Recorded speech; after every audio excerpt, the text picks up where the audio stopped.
Hey everyone, it's Will with Military Lawn Cuts. My wife and I built a 7-figure multi-location lawn care business within the matter of 5 years. These are 3 hacks or ways to build a 7-figure business. Number 1, have higher lows and lower highs. Entrepreneurship, business ownership is literally an emotional roller coaster. One day you're flying high and everything's going well. The next day, everything's crashing and burning. And when it rains, it definitely pours. So if there's any advice that I would give to somebody that's trying to build a 7-figure lawn business, have higher lows and lower highs. When everything's going right in the business and you just got that 3rd 5-star review this week, and you just had a great interview with this applicant who's going to come and work for you, and you just onboarded a new team member who's going to be a stud, everything is going well, please do not ride that wave all the way up there like everything's great. I have the best business ever. I have the best team ever. Because the reality is there's things going on that you probably don't know about. All right. Same thing goes for when things are crashing and burning. When it's the absolute worst day, the IRS puts literally a lien on your house, which has happened to me twice now. When everything is crashing and burning, half your team leaves because of a disgruntled employee and multiple 1-star reviews that week. No, it's not that bad. Okay. You can improve on it. If you're at rock bottom, quote unquote, you can always bounce back and get better. And so when everything is crashing and burning, just know as long as you go another day and another week and another month and actually get through this, you will have a great story to tell. And hopefully down the road, get that veteran mindset, be there before, because realistically, there's only about 12 to 15 problems that you will constantly encounter. And it feels like the end of the world the first time you actually go through that. Number 2, have faster feedback loops. The fastest growing entrepreneurs, the fastest growing businesses that I see, that I do coaching with, are the ones that learn something and they implement it immediately. They don't wait a week. They don't sleep on it. They don't take time to think about it. When they see something and they're like, wow,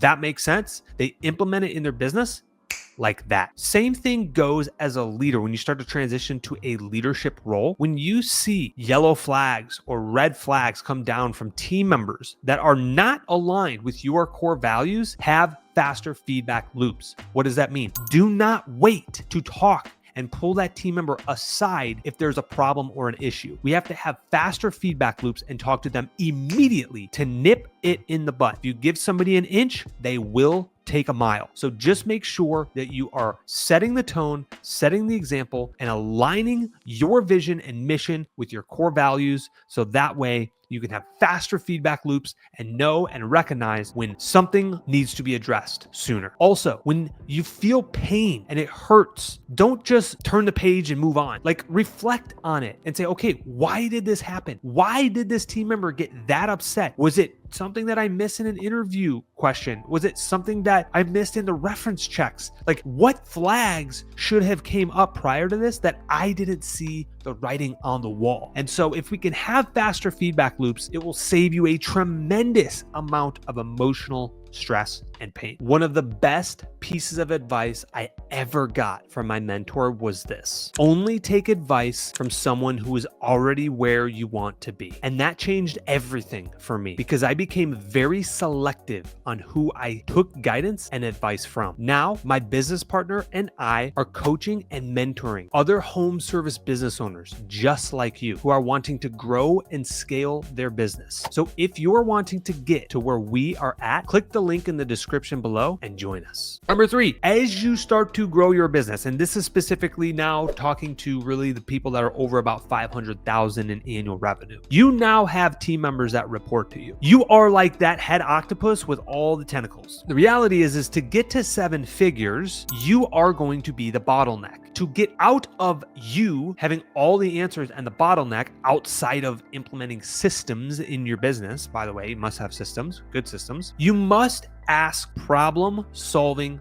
questions when team members come and ask you for questions. Disclaimer: if you have the same team members or different team members coming and asking the same questions over and over and over again probably means you need to do a better job at telling them what they should be doing. If you constantly have the same question of, hey boss, what do I do when there's a pet out in the backyard? We need to build a system around the process of how to handle if there's a pet in the backyard. So that way everybody that gets onboarded and goes through orientation and knows what the procedure is at your company to do when there's an open pet. That goes for all of the things that you constantly keep having questions around. You must build a training, a process, and a system around that so that way you stop being the bottleneck. When your team comes to you and asks you questions, hey boss, it rained today and it's showing that it's supposed to rain later in the day too. What should we do? Instead of just giving them the answer and saying, well, how much rain, we need to ask legitimate clarifying questions for them to begin to think for themselves. Some questions I would say is, well, has it rained in the last couple of weeks? Yes or no? Because if it has, then it's probably gonna, like, all that rain that rained today too,